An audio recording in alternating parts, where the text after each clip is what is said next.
Bonjour à tous, je suis Linda Diniz, votre coach en gestion émotionnelle et ici vous êtes sur le podcast La recherche du bonheur. Dans ce podcast, je vous présente tous les outils pour apprendre à vous connaître, pour apprendre à mieux gérer vos relations avec les autres, mais surtout votre relation avec vous-même. Le but de tout ça, c'est bien sûr de vous épanouir dans votre vie et on commence aujourd'hui avec ce thème que j'avais tant hâte d'aborder avec vous, c'est le sujet du syndrome de l'imposteur. Pourquoi j'en avais hâte? Simplement parce que très récemment, j'ai regardé un reportage qui est sur Netflix d'ailleurs, qui concerne Lewis Capaldi. Donc c'est un chanteur que vous connaissez sûrement parce qu'il a fait des titres très connus, notamment Someone You Loved et Before You Go. Bon, je sais pas si vous avez reconnu cette musique, je chante très mal, désolée de vous avoir infligé ça, mais pour dire à quel point il est connu et à quel point je me suis rendu compte aussi à travers ces reportages, et j'en ai regardé d'autres, j'ai regardé une autre vidéo YouTube de Dead Ledger qui a notamment été l'acteur principal du Joker. En fait, tous deux et de nombreuses aussi célébrités ont ce syndrome de l'imposteur ou ont eu ce syndrome de l'imposteur. Et ça m'a frappé à quel point, en fait, ça n'avait aucun rapport avec le succès qu'on a. Ça n'avait aucun rapport avec est-ce qu'on est compétent ou pas. Le syndrome de l'imposteur a tout à voir avec nous-mêmes. Alors, déjà, tout d'abord, précisons ce que c'est le syndrome de l'imposteur. On va commencer par le fait de dire et de préciser que ce n'est pas une maladie. C'est surtout un sentiment, le sentiment de ne pas être légitime.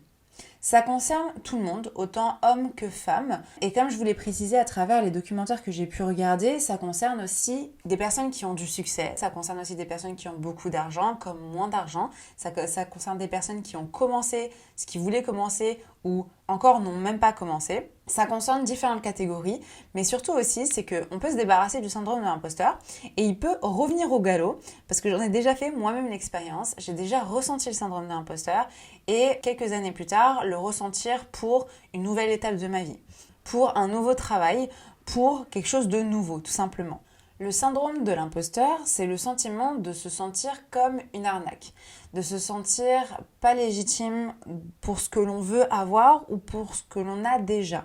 C'est avoir aussi la peur et l'anxiété qui nous paralysent parce que on pense intrinsèquement, inconsciemment, ne pas être capable, ne pas mériter ce qui nous arrive. On se sent pas à la hauteur et ça malgré toutes les personnes qui peuvent nous dire le contraire, malgré tous les compliments qu'on peut avoir de nos proches, de nos clients, d'autres personnes de notre entourage, et ce sentiment de ne pas faire ce qu'il faut, de ne pas être assez bien, de ne pas être assez méritant, revient toujours. Et on finit par avoir peur, en fait, que l'autre, finalement, découvre qu'on est une arnaque, qu'on a eu de la chance, peut-être, pour arriver là où on en est, et on a peur de décevoir. En fait, c'est la mauvaise gestion aussi des attentes, c'est de se dire...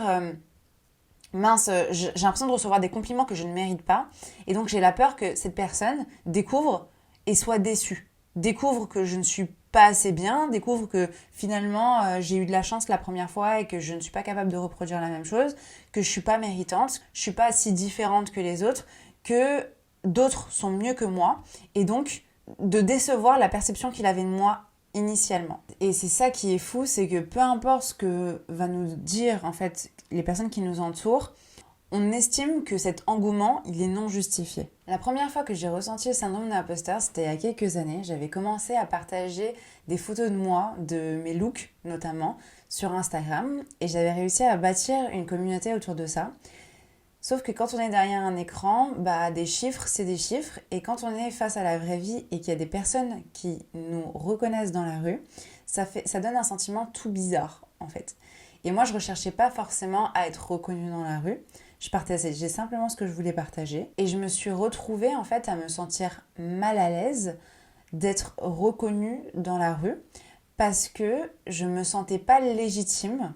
J'avais l'impression, en fait, j'avais peur que les gens qui me croisent se disent « Ah, mais en fait, en vérité, elle n'est pas si bien habillée que ça. En vérité, elle n'est pas si jolie que ça. » Étant donné que mon compte était simplement basé sur de l'image, à l'époque, je ne faisais pas ce que je fais aujourd'hui, donc c'était vachement figé, c'était des photos ou c'était des vidéos où ma voix n'apparaissait pas, je parlais très peu et j'évoquais très peu des sujets profonds, donc c'était très axé finalement sur l'extérieur. Et donc, j'avais sans cesse ce sentiment, en fait, j'avais peur qu'on se dise que la réalité ne reflète pas les réseaux. Et je me sentais du coup très mal lorsque je croisais quelqu'un qui me reconnaissait. Je me disais, mais mince, je suis mal habillée, mais mince, j'ai une tête, ça va pas du tout. Alors que bon, c'est ma tête de tous les jours. Alors que j'avoue, bien sûr, des fois sortir avec n'importe quoi sur le corps, juste parce que je vais faire une course. Et je n'accorde pas spécialement d'importance à mon look. Mais étant donné que j'avais basé ma communauté sur ça, j'avais ce sentiment d'imposture. J'avais ce sentiment de ne pas être légitime. Et j'avais peur de décevoir les gens. Ça, c'était la première fois que j'ai ressenti, par exemple, ce syndrome d'imposteur. Je vais vous évoquer par la suite les différents comportements qu'on peut avoir dus au syndrome d'imposteur. Vous pouvez vous reconnaître dans celui-là, mais il peut y en avoir d'autres. Notamment, lorsque j'ai commencé à faire ce que je fais aujourd'hui, je me suis formée énormément, mais quand j'ai commencé, j'avais ce syndrome de l'imposteur parce que j'avais pas d'expérience. Et donc, commencer un métier avec des clients sans avoir eu une réelle expérience, sans avoir eu des résultats, c'est normal, j'étais en études, donc je m'étais formée, c'était du théorique, et là je passe à la pratique, c'est totalement différent. Et c'est pour ça que j'aime pas ce nom qui est le syndrome de l'imposteur, parce qu'on oublie une chose, c'est que tout le monde commence par être débutant. Et donc, ce sentiment de ne pas avoir assez d'expérience pour pouvoir commencer quelque chose, de ne pas être assez expert, de ne pas être assez compétent, de ne pas être assez parfait, est tout à fait normal car on est des humains et on doit passer par un processus de progression et d'apprentissage. Et l'apprentissage se fait notamment à travers la pratique. Je l'ai ressenti énormément et pendant une grosse période quand j'ai commencé mon activité. Et aujourd'hui, je me sens complètement légitime parce que j'ai fait les efforts, parce que j'ai eu assez d'expérience pour me sentir assez légitime. J'ai eu assez de résultats pour m'enlever ce syndrome de l'imposteur. Mais je sais, et j'ai pas de doute, en tout cas, je ne serais pas surprise si ce syndrome réapparaissait dans une nouvelle catégorie, dans un nouvel événement que je ferais pour la première fois et dont je ne me sentirais pas assez peut-être légitime, qu'on s'intéresse autant à moi, peut-être pas assez compétente parce que je me dirais mais pourquoi moi? Pourquoi on s'intéresse à moi? Pourquoi on s'intéresse à ce que je dis? Est-ce que j'aide vraiment? Tout simplement parce que aussi, ça vient de là, on a du mal à avoir ce recul sur nous-mêmes. Et donc, on a tendance déjà à se juger beaucoup plus durement que ce que les autres peuvent faire. Et on n'a pas cette capacité, on a plus tendance à voir nos défauts, à voir à quel point on a des difficultés dans telle ou telle chose, plutôt que les endroits où on a des facilités et on est beaucoup plus doué en fait naturellement. Vu que ça paraît normal et naturel chez nous, on a du mal à valoriser ça. Je vais vous prendre l'exemple notamment peut-être d'un chanteur. Un chanteur doit bien sûr travailler sa voix, mais il y a une partie qui est naturel chez lui, c'est qu'il a un bon timbre de voix. Il va avoir ce sentiment de normalité et il va moins valoriser sa voix parce qu'elle lui a été donnée, entre guillemets, à sa naissance. On a tendance à valoriser ce pourquoi on a travaillé. Et on a du mal, nous, à voir nos propres parts de lumière qui éclairent les autres, que les autres valorisent, mais que nous, malheureusement, on ne valorise pas. La vérité, c'est que le syndrome de l'imposteur, il est relié à la perception que l'on a de nous-mêmes et non à ce que les autres pensent de nous. Et si jusqu'à maintenant vous ne vous êtes pas reconnu dans le syndrome de l'imposteur, je vais évoquer les 5 comportements qu'on a tendance à avoir et qui résultent de ce syndrome. Le premier comportement, c'est ce que je vous ai évoqué précédemment dans ma propre expérience, c'est la peur reliée à l'expertise. C'est le sentiment qu'on n'est jamais assez expert, qu'on a besoin d'avoir tout plein de diplômes, tout plein de formations, tout plein d'expériences. On a besoin d'accumuler un énorme paquet de preuves pour montrer qu'on est légitime de faire ce qu'on a envie de faire. Et ça peut freiner beaucoup de personnes parce que je l'ai vu. Ça en devient en fait un objectif indéfini parce qu'on peut se former à l'infini et on peut repousser encore et encore la confrontation à l'application de cette théorie, la confrontation à la pratique parce qu'on a peur de faire face à la pratique en pensant qu'on n'a jamais assez de connaissances, alors que tout le monde, encore une fois, je vous le dis, commence par être débutant et on n'apprend jamais mieux qu'en faisant les actions et en mettant en place la pratique. Jamais mieux. Le deuxième que je vous ai déjà évoqué, c'est d'attribuer notre don à de la chance. On a tous des qualités, travaillées ou non, je dirais, mais des facilités plutôt, que certains autres n'ont pas. Et vu qu'on a moins travaillé que d'autres pour avoir ces qualités, on va moins valoriser ce que l'on a. Et donc, lorsque l'on va avoir un succès, lorsqu'on va avoir un compliment, lorsqu'il va se passer quelque chose en relation avec cette qualité que l'on a, on va moins valoriser ce que l'on a parce qu'on va penser que c'est de la chance, on va penser qu'on ne mérite pas, on va penser qu'on n'est pas légitime d'avoir ce que l'on a, comme si on ne devait pas l'avoir parce qu'on n'avait pas travaillé assez dur. C'est pas parce que ça vous arrive que vous avez une facilité que vous ne méritez pas. Si on vous l'a donné, si on vous donne quelque chose, si on vous donne la confiance, si on like une photo Instagram, si on vous remercie, s'il y a un échange, c'est que la personne a valorisé ce que vous avez. Et donc que vous méritez ce que vous avez. Rien n'arrive par hasard, ne l'oubliez jamais. Une des choses qui peut notamment arriver, et qui est très reliée et que j'ai beaucoup entendu venant de votre part, c'est procrastination. La procrastination, vous procrastinez une tâche, vous procrastinez un rêve, vous procrastinez une action à faire qui avancerait dans votre développement personnel, dans votre développement entrepreneurial, parce que vous avez peur. La peur vous paralyse, vous vous dites que vous n'êtes pas assez bien, que les autres sont meilleurs, que les autres font mieux que vous, donc ça ne sert à rien de vous lancer, ça ne sert à rien, ça ne va pas marcher, et vous avez une espèce de idée fataliste, soit vous savez que vous avez une idée géniale, mais vous dites que vous ne saurez pas la mettre à profit, soit vous dites que les autres sont déjà là, donc vous n'avez pas besoin d'être là, vous n'avez pas votre place, et donc à la fin, vous ne faites rien. Vous préférez ne rien faire que de faire face à un échec, et que ça vous confirme inconsciemment que vous ne méritez pas et que vous n'êtes pas à la hauteur. Ce qui est dommage ici, c'est qu'à la fin, vous n'avez jamais ce que vous voulez. L'erreur que l'on fait quand ça nous arrive, ce n'est pas d'avoir ces pensées, mais c'est de croire que ces pensées sont vraies. Croire profondément que si on est à la hauteur, on le saurait. Et penser aussi que les autres, eux, ne doutent jamais. J'ai une amie comme ça, qui a une passion pour la musique, mais qui ne s'autorise pas à croire qu'elle est capable d'en faire son métier ou au moins évoluer grandement à titre vraiment d'activité personnelle. Pourquoi ? Parce qu'elle pense que oui, elle chante bien, mais les autres chantent mieux qu'elle. Elle a une passion, mais les autres sont beaucoup plus doués. Et les autres ont plus confiance en eux. Et les autres sont plus capables d'y arriver qu'elle. Parce qu'elle ne se rend pas compte que si elle a des doutes, eux aussi ont eu des doutes. Et ils ont juste surmonté ces doutes. L'erreur, c'est de penser que si on a des doutes, c'est parce qu'on n'est pas à la hauteur. Si on a des doutes, c'est parce qu'on est humain. C'est pas parce qu'on n'est pas à la hauteur, qu'on n'est pas capable, qu'on n'a pas de compétences, qu'on ne mérite pas, qu'on n'a pas de valeur. En aucun cas. C'est normal d'avoir des doutes. Tout le monde a des doutes. L'erreur, c'est de penser vraiment que si tu en as, c'est qu'il y a quelque chose qui ne va pas chez toi et c'est que ça veut dire que c'est pas pour toi. Un autre comportement qui est associé à ce syndrome, c'est le besoin d'être parfait. La volonté de toujours vouloir que tout soit nickel chrome, que tout soit parfait, cadré, parce qu'on a peur que si l'autre vous perçoit une erreur chez nous, ils disent qu'on n'est pas compétente, qu'on n'a rien à faire là, qu'on n'est pas à notre place, que quelqu'un découvre finalement qu'on est une imposture.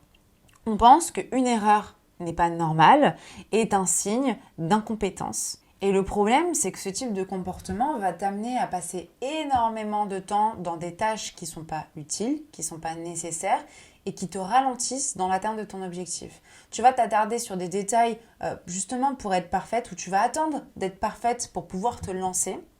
Mais au final, cet aspect, ce sentiment de perfection, tu l'auras jamais. Parce que ce sentiment, tu l'acquiers avec de la pratique. Donc si tu ne passes pas à la pratique parce que tu veux tout le temps être parfaite, tu es dans ce cercle vicieux où finalement, tu n'arrives pas à te perfectionner parce que tu ne passes pas à la pratique. Toute action, tout comportement est là pour nous apprendre à progresser et à évoluer. Dans n'importe quel domaine, vous allez forcément voir un avant et un après. Et ça, peu importe le domaine de compétence. Aujourd'hui, je peux adorer le travail de quelqu'un, je peux vraiment valoriser son travail. Pour autant, je sais qu'elle sera meilleure dans 2 ans. Je sais qu'elle était moins compétente il y a 3 ans parce qu'elle s'est améliorée, parce que l'être humain est en constante évolution et il apprend comme ça en pratiquant. Personne n'est parfait. Et c'est en faisant des erreurs, c'est en étant imparfait qu'on arrive à progresser. Et ça vient aussi avec, du coup, une des solutions, c'est de faire le deuil de la perfection, d'arrêter d'être parfait. L'imperfection, c'est aussi une compétence. Tu peux être compétente, tu peux être valorisée, tu peux réussir, tu peux adorer ce que tu fais, tu peux progresser dans ton domaine tout en étant imparfaite. Et c'est ça la beauté du monde, c'est ça la beauté de la vie. Toi, tu le vois et il se peut que beaucoup de gens ne perçoivent pas ce que toi tu perçois, car nous avons des différentes perceptions. Nous, sur nous-mêmes, bien évidemment, est biaisé par rapport à celles que les autres peuvent avoir sur nous. Un dernier comportement qui rappelle aussi ce syndrome, c'est de culpabiliser lorsqu'on ne travaille pas. En fait, on réussit dans notre domaine, on réussit dans ce que l'on fait, et on va avoir cette peur de s'arrêter, cette peur de ralentir, parce qu'on se dit, c'est un peu relié aussi à la valeur du travail, c'est de se dire, mais si je travaille pas tout le temps, si je m'autorise des vacances, je ne mérite pas d'avoir tel résultat, d'avoir telle opportunité, d'avoir tel bonheur aussi. Si je souffre pas, je ne mérite pas d'avoir le reste. Je pense que vous pouvez vous identifier suivant ces différents comportements. Je pense que vous pouvez aussi identifier votre entourage, mais également, et ce que je trouve intéressant aussi, c'est les personnalités publiques. Vous admirez forcément quelqu'un qui est imparfait, que vous avez vu progresser, qui était moins bien au début et qui est meilleur aujourd'hui, mais ça ne vous empêche pas d'admirer et d'apprécier le travail de cette personne. Prenez une personne justement qui vous inspire et je vous invite à aller rechercher son parcours, comment elle s'est sentie, quelles erreurs elle a faites, comment elle a progressé tout au long de sa carrière professionnelle, personnelle. Ça peut concerner n'importe quel domaine, c'est pas que professionnel, attention, ça peut être aussi les activités personnelles, ça peut être dans n'importe quoi. Il y a aussi des personnes qui pensent ne pas mériter l'amour de l'autre. Des personnes, des femmes notamment, parce que c'est ce que j'ai en coaching actuellement, qui, parce qu'elles sont en couple, elles ont énormément d'amour de leur partenaire, étant donné qu'elles n'ont pas d'estime pour elles-mêmes, qu'elles ne se valorisent pas et qu'elles ne s'aiment pas, projettent leurs propres insécurités sur leur partenaire et se disent qu'elles ne méritent pas leur amour parce que tout simplement, elles ne savent pas apprécier, s'aimer à leur juste valeur. Donc, elles vont se sentir illégitimes et ça crée indirectement une forme d'auto-sabotage et ça peut vraiment vous pourrir la vie. Je sais que le syndrome de l'imposteur à l'extrême peut faire énormément de mal. Déjà, il tue des rêves, mais aussi il peut gâcher des vies dans le sens où si on n'apprend pas à reconnaître sa propre valeur, ses propres compétences, si on ne s'autorise pas à être imparfait, on peut vraiment ressentir à la fin un mal-être profond. Je vous ai notamment donné Lewis Capaldi, qui a un syndrome de la tourette qu'il a démontré il n'y a pas très longtemps. Et en fait, ce qui s'est passé dans sa carrière, c'est qu'il a sorti une musique et elle est partie direct en top mondial. Donc elle est voilà, hyper connue, la musique. Elle a fait énormément de ventes et il n'a pas compris cet engouement. Il n'a pas compris cette attention soudaine de toute la population sur lui. Il s'est senti illégitime parce que c'était son premier album ou le premier single, je ne m'en rappelle plus. Mais il s'est dit, ok, il y a tellement de chanteurs qui chantent aussi très bien et qui ont réussi leur carrière avec plus de difficultés que moi. Moi, je me sens pas légitime et j'ai peur que le deuxième album, il soit raté et que les gens se rendent compte que, en fait, j'ai eu de la chance et je suis vraiment pas différent, je suis vraiment pas compétent, j'ai vraiment pas de valeur. Et donc, ça l'a entraîné à avoir des grandes difficultés lors de la création de son deuxième album. Des grandes difficultés, je vous dis vraiment, ça l'a tourmenté. Vous pouvez suivre son reportage sur Netflix parce qu'il est hyper intéressant. Et notamment, j'avais aussi énoncé, alors vous connaissez Lena Situation, mais elle parlait énormément de son syndrome de l'imposteur. Elle également, c'était dû à ses qualités de montage, elle ne comprenait pas son succès.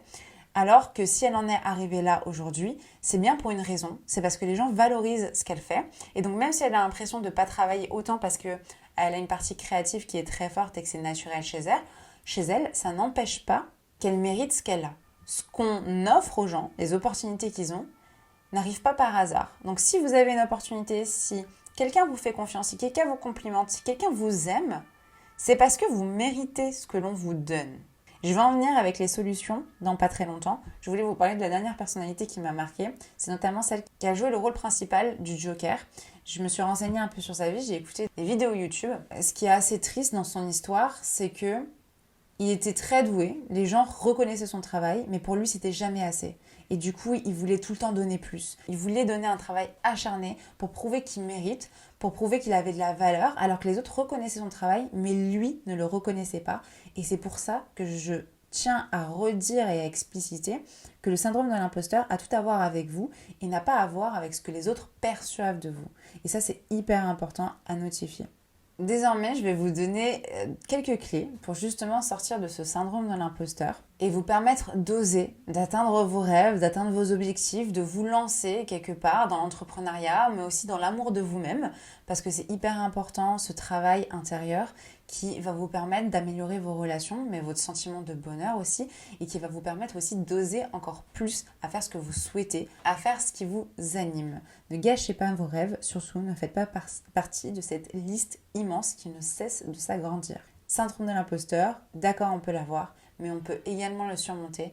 Ne le laissez pas définir qui vous êtes. Alors, la première chose, je vais vous inviter à lister tous les points qui vous font douter. Donc, je doute de ma capacité à m'exprimer, ma capacité à chanter. Je doute que l'on puisse m'aimer. Énoncez, vraiment, faites une liste de tous vos doutes. Et ensuite, ça va vous permettre de trouver une solution pour chaque point. Lister ces points vous permet d'établir un plan de progression. J'aimerais bien l'appeler, plus que plan d'action, pour vous dire, ok, qu'est-ce qui me manque? Quelle connaissance il me manque? Quel outil il me manque? Qu'est-ce que je peux faire pour surpasser ces points et me sentir légitime? Qu'est-ce que j'ai besoin? Comme je vous ai dit au début, c'est très relié à l'image qu'on a de nous-mêmes, mais également à l'estime qu'on a de nous-mêmes. Donc c'est très relié. La deuxième clé, ça va être de mettre en place les pensées intermédiaires. Pensée intermédiaire, ça se traduit notamment par nuancer vos propos. Par exemple, quand vous vous dites « les autres sont meilleurs que moi, je ne peux pas le faire, ça ne sert à rien que je le fasse ». Dites-vous « les autres sont bien, mais je peux apporter quelque chose de nouveau ». Je suis unique, vous partez d'un constat qui est universel, chaque être humain est unique, je peux apporter une touche que les autres ne vont pas avoir. Et donc je peux apporter ma pierre à l'édifice. Travaillez cette pensée intermédiaire au lieu d'être catégorique, très noir ou blanc. Voyez un peu nuancer, transformer vos pensées en pensées positives et qui vont vous faire accroître votre confiance en vous. La troisième étape va être d'accepter l'inconfort du devenir. Acceptez que vous n'êtes pas parfait. Acceptez que vous pouvez être débutant. Acceptez que vous pouvez faire des erreurs. Acceptez que ça peut être très moche au début. Acceptez que vous allez râler au début. Voilà, quand il va vous dire je t'aime, vous allez être un peu réticente. Acceptez que ça va être difficile au début, mais que étape par étape, vous allez réussir, vous allez progresser et ça va s'améliorer. Croire au processus et croire au fait que si ça vous arrive, surtout, c'est pour une raison. Si on vous donne de l'amour, si on vous offre une opportunité, si on vous donne une augmentation, si on vous donne un compliment, c'est que vous le méritez. On vous a donné ces choses-là pour une raison. C'est à vous de croire en ces raisons et de le voir aussi. C'est sur cette perception que vous devez travailler. Et pas sur la perception que les autres ont de vous, mais sur votre propre perception. Je sais que ce processus n'est pas toujours facile et c'est exactement ce que l'on fait dans l'Académie Happiness Game, c'est qu'on va travailler sur l'estime de soi, sur l'amour qu'on se donne à soi-même, sur la confiance en soi aussi, la croyance profonde qu'on est capable de surmonter les challenges, de surmonter les obstacles et qu'on est capable d'évoluer, de progresser et de croire au processus tout en s'aimant tout au long du processus, même en étant débutant, même en faisant des erreurs. Je vais vous aider à mettre en pratique vraiment la méthode des petits pas. C'est étape par étape. Je ne suis pas sortie de mon syndrome de l'imposteur du jour au lendemain. J'ai fait petit pas par petit pas et c'est exactement ce qu'on va faire dans cette académie. C'est que petit pas par petit pas, vous allez atteindre ce que vous souhaitez atteindre. Vous allez atteindre vos objectifs personnels et professionnels. Vous allez pouvoir vous dire « Je suis capable, je mérite, je suis à la hauteur de cet amour. Je suis à la hauteur de ce que je souhaite comme objectif. Je mérite, j'ai des compétences, je peux apporter aux gens. Il faut juste que je le voie moi-même. Et ça passe par un travail intérieur. Exactement ce qu'on va travailler dans cette académie, encore une fois. La liste d'attente est ouverte. Il y a également un quiz si vous souhaitez définir les obstacles qui bloquent votre développement personnel. Il vous donne un plan d'action. Si vous intéresse et si vous ne l'avez toujours pas fait, il est pareillement dans la description. Et dans quelques jours, je vais lancer un challenge justement pour se motiver à sortir de cette paralysie qui nous freine tous, patiente pour atteindre nos objectifs et finalement on les laisse mourir petit à petit, on perd du sens. On va se remotiver ensemble, je vais vous donner des clés, des outils, il va être complètement gratuit ce challenge. Donc je vous tiens au jus et je vous dis à la semaine prochaine.